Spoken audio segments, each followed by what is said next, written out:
பாரத தேசத்தின் மகோனதமான புராண இதிகாசங்களை முழுமையாக அறிந்து கொள்ள சப்ஸ்கிரைப் திலக். அற்ப எதிரிகள் அந்த மதுராவாசிகள் எமது மாப்பிள்ளை மகாராஜா கம்சன் அழிந்தான் என்று கேட்டவுடன் கொண்டாடி கொக்கரித்து கைத்தட்டி சிரித்தார்களே, அவர்கள் கூட்டத்தோடு குடும்பத்தோடு அழிக்கப்பட வேண்டியவர்கள். மதுராவின் வீதிகளில் பிள்ளைகள், பெரியோர்கள், பெண்கள், முதியவர்கள் ஒருவரும் உயிரோடு நடக்கக்கூடாது. ஆம், இந்த உலகுக்கு யாதவர்கள் தேவையற்ற இழிபிறவிகள். அவர்களின் ஒருவர் பெயர் கூட வரலாற்று பெயரேட்டிலே வரக்கூடாது. அதற்குத்தான் நமக்கு கடலினும் பெரிய படை தேவைப்படுகிறது. அது பொங்கி விழுங்கட்டும் மதுராவை. கூட்டணிகள் சேரத்தான் சபை கூடியது.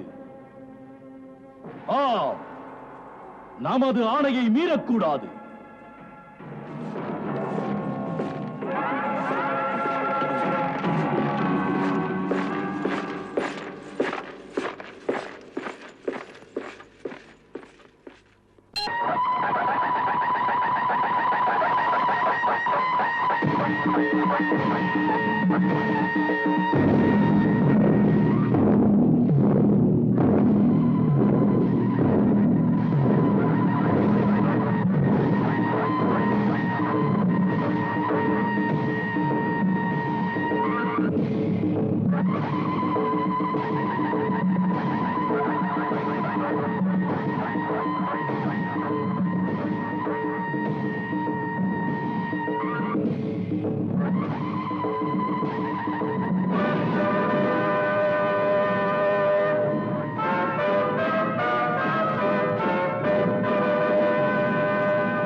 ஜராசந்தன் படைகள் பார், படைகள் பார், படைகள் பார், படைகள் பார், படைகள் பார்.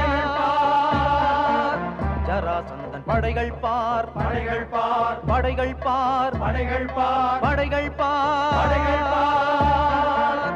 ஜராசந்தன் படைகள் பார் படைகள் பார் படைகள் பார் படைகள் பார் படைகள் பார் படைகள் பார். போர்தான் எங்கள் விளையாட்டு போர்தான் எங்கள் விளையாட்டு. உலகம் நடுங்கும் இதை கேட்டு உலகம் நடுங்கும் இதை கேட்டு வாளை சுழற்றி செயல் காட்டு வரலாற்றில் புகழ் நிலை நாட்டு வாளை சுழற்றி செயல் காட்டு வரலாற்றில் புகழ் நிலை நாட்டு. ஜராசந்தன் படைகள் பார் படைகள் பார் படைகள் பார் படைகள் பார் படைகள் பார் படைகள் பார். ஜராசந்தன் படைகள் பார் படைகள் பார் படைகள் பார் படைகள் பார் படைகள் பார் படைகள் பார். வாழ்க ஜராசந்த மன்னா! மாமன்னர் பானாசுரர் படையோடு வருகிறார். வரட்டும், என் படை வரவேற்கும்.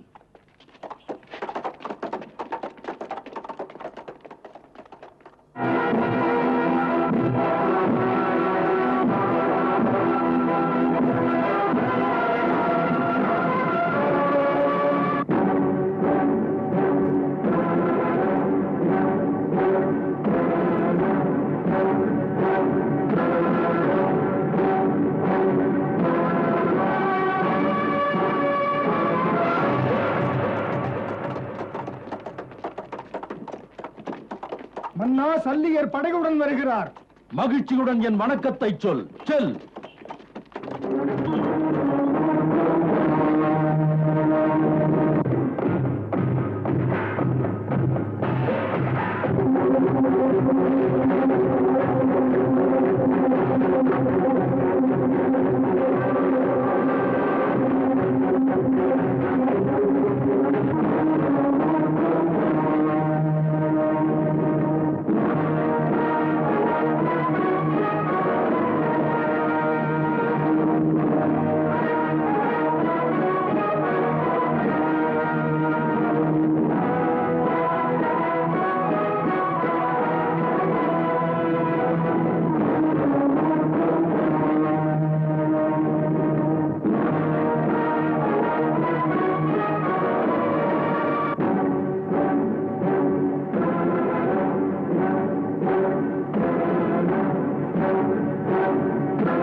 இன்று மதுரா மீது பகை மேகம் சூழ்ந்து வருகிறது.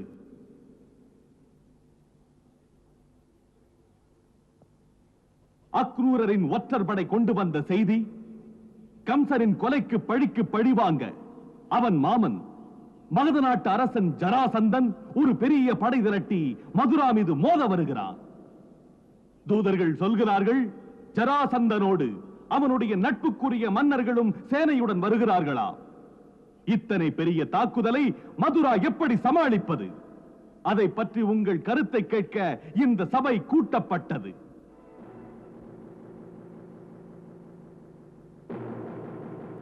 மாமன்னர் உக்ரசேனருக்கு வயது முதிர்ந்ததோடு கம்சனால் நெடுங்காலம் சிறையில் பூட்டி வைக்கப்பட்ட காரணத்தால் அவர் அங்கமெல்லாம் தளர்ந்து போய் உடல் நடுக்கம் வந்துவிட்டது. அது கருதி அவரை இந்த நேரத்தில் நாம் இழுக்கக்கூடாது, தலைமை பொறுப்பை அவர் மீது சுமத்தவும் கூடாது. அவருக்கு நாம் வெற்றிக்கனி தர வேண்டும். இந்த போராட்டமே நாமெல்லாம் பொறுப்பினை ஏற்றி இந்த நாட்டை அழிவிலிருந்து காக்க. அதற்குத்தான் நீங்கள் எல்லோருமே அழைக்கப்பட்டீர்கள். அதோடு இன்றைய நிலையில் நமது விருஷ்ணி வம்சத்தார், சூர வம்சத்தார் மற்றும் உள்ள அனைத்து வம்சத்தார் முன்பு ஒரு வேண்டுகோளை வைக்கிறேன். இந்த இனமான பிரச்சனையில் நமது திறன் காட்ட வந்துள்ளோரே வழிகாட்டுங்கள்.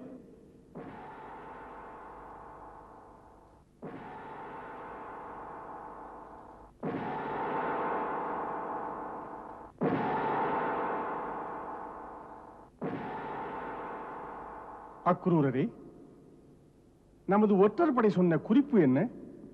ஜராசந்தனின் கூட்டணிகள் எத்தனை? நமது ஒற்றர் படை தந்த செய்தி, ஜராசந்தன் அணியில் அநேக அக்ரோனி சேனைகள். அதை எதிர்த்து நிற்பது எளிதல்ல மன்னவா.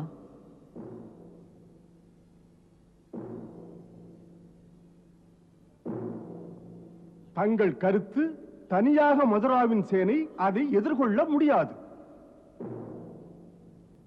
இப்படி ஒரு நிலைமையில் நாம் அண்டை நாட்டின் ஆதரவை பெறுவது நல்லது.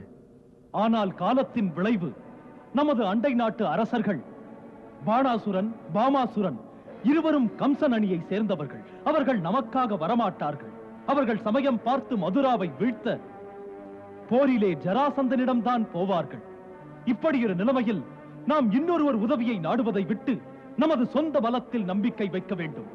நமது செயலாற்றலில் நம்பிக்கை வைக்க வேண்டும். நாம் நமது சக்தியால் அவர்களை முறியடிக்க வேண்டும். ஆர்வத்தில் பேசுவது இயல்பு. பேச்சின் பின் விளைவுகளை யோசித்து பார்த்து சொல்லுங்கள். ஒரு பகை முடிக்க யோசித்த பிறகு யுத்த களம் போக வேண்டும் என்று முடிவெடுத்தால் அவர் போரிலே ஒரு நாளும் ஜெயிக்க முடியாது. ஆகையால் சத்திரியனுக்கு உயிர் மூச்சாக ஒரு கடமை கற்றுத்தரப்படுகிறது. எப்போது தேசம் காக்கப்பட வேண்டுமோ அப்போது அவன் தன் உயிரை தூசாக மதித்து போர்க்களம் போகத்தான் வேண்டும். பின்விளைவுகள் எப்படியும் இருக்கட்டும். யுத்த பூமியில் அவன் மாண்டு விழுந்தால் அப்போதும் அவன் கடமை முடித்த வீரன் என்று காலம் அவனை போற்றுகிறது.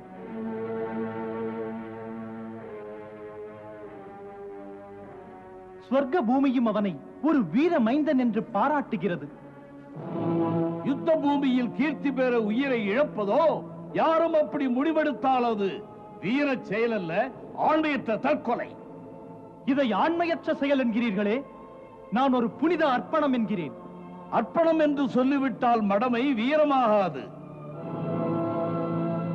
மனம் திறந்து நான் இங்கு பேச வந்தது முக்கிய விஷயத்தில் உணர்ச்சி வசப்படாமல் அரசியல் ரீதியில் அணுகுங்கள். விவேகம் உள்ள அரசியல் இன்று தேவை. மன்னர் பிரான் அமைச்சரை அனுப்பி ஜராசந்தருடன் தக்க முறையில் பேசி போரை தவிர்க்க பாருங்கள். அதனால் தாக்க வரும் போர் புயல் தென்றலாக மாறிவிடும். இது பெட்டைகளின் புலம்பல், வீரன் பேச்சல்ல. அக்குரூரரே, மதியுகியும் சரித்திரத்தில் இருந்து பாடம் கற்கத்தான் வேண்டும். எடுத்துச் சொன்னால் ஏராளம். மாபெரும் வீரனும் வாய்ப்பில்லை என்றால், எதிரியை மடக்க இயலாது என்றால் போரை தவிர்த்து சமாதானம் பேச முன் வருவான். அதனால் பகையும் நட்பாக மாறும், பல்லாயிரம் ஜீவன்கள் காப்பாற்றப்படும். இப்படி உதாரணங்கள் இதிகாசத்திலும் உண்டு. தாம் இதிகாசத்தை பேசுகிறீர்களா? அந்த இதிகாசமே சூரிய வம்ச ஸ்ரீ ராமனின் புகழை பேசுகிறது. அற்ப ராவணன் அவருடைய மனைவி சீதாவை கடத்திச் சென்று அவருடைய பொறுமையையும் சோதித்தான். உடனே ராமன் பகை முடிக்க வெகுண்டார். அவர் ரகுகுலத்தின் கீர்த்தியை காக்க அந்த பாவியை தண்டிக்க போர் புரிந்தார். அந்த ஸ்ரீராமன் நீங்கள் சொல்வது போல் சமாதானம் பேசவில்லை.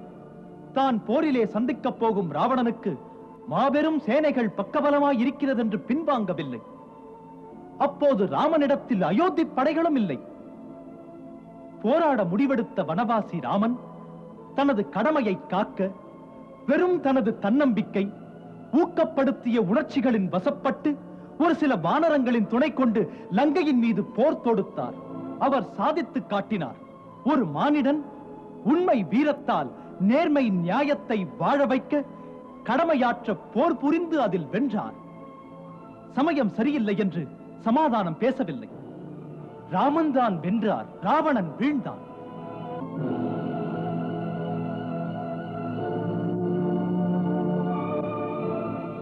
இதிகாசம் தரும் பாடம் இதுதான் மன்னவா. நாம் இன்று பின்விளைவுகளை பற்றி சிந்திக்காமல் நமது கடமை காக்க நமது கையின் பலத்தில் நில்லுங்கள்.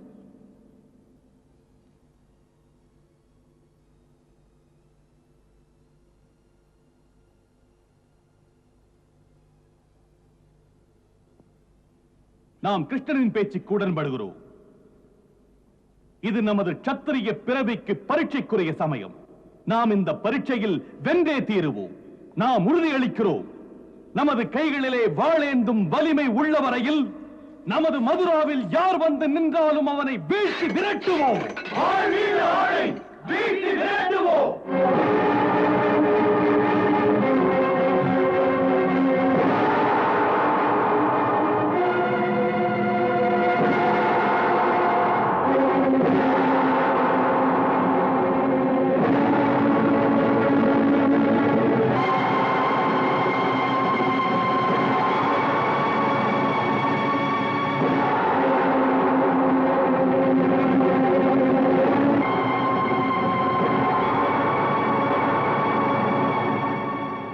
எமது நாட்டை காப்பதற்காக எனது உடலில் ஒரு சொட்டு ரத்தம் இருக்கும் வரையில் எதிரியின் வாளுக்கு வேலை இல்லை. அவர்கள் உயிரோடு இருந்தால்தானே.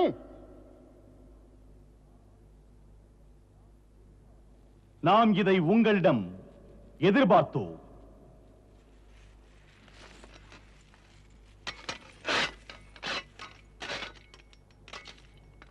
மன்னவா, அனுமதித்தால் ஒரு வேண்டுகோளை இங்கு வைக்கலாமா?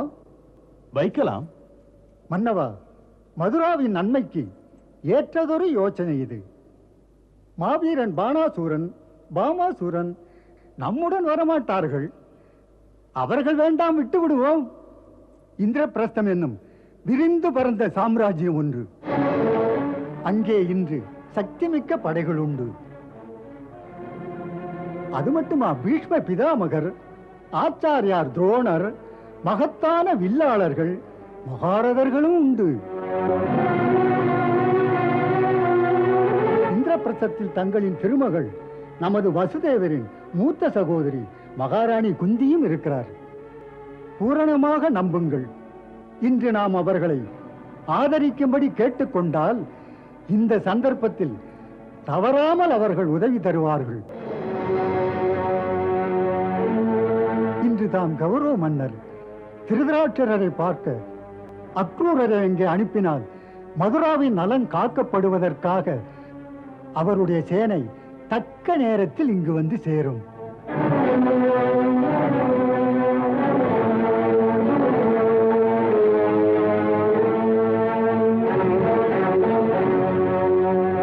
மகத்தான யோசனை இது மன்னவா. மனப்பூர்வமாக ஏற்கிறேன் மன்னா. நானும் இதை ஏற்கிறேன் மன்னவா. நமக்கும் இதில் சம்மதமே. வேதனை இன்னும் மறையவில்லை மன்னன் பாண்டுவின் மரணத்தை குறித்து. இதே காரணத்தால் என் அன்புக்குரிய விதவை மகள் குந்திக்கு எத்தனை வேதனையோ நினைக்கவே முடியவில்லை. உண்மையில் மன்னர் திருதராஷ்டிரரும் மகாத்மா பீஷ்மரும் நமக்கு உதவுவார்கள். நடக்கப் போகும் தர்ம போரில் நமக்கு உதவ வருவார்கள். சேனாதிபதி அக்ரூரரே, அரசே, இன்றே தாங்கள் இந்திரபிரஸ்தத்துக்கு புறப்படுங்கள். விரைந்து அங்கு சென்று நமது விருப்பத்தை சொல்லுங்கள். தாங்கள் இட்ட ஆணைப்படி மன்னா.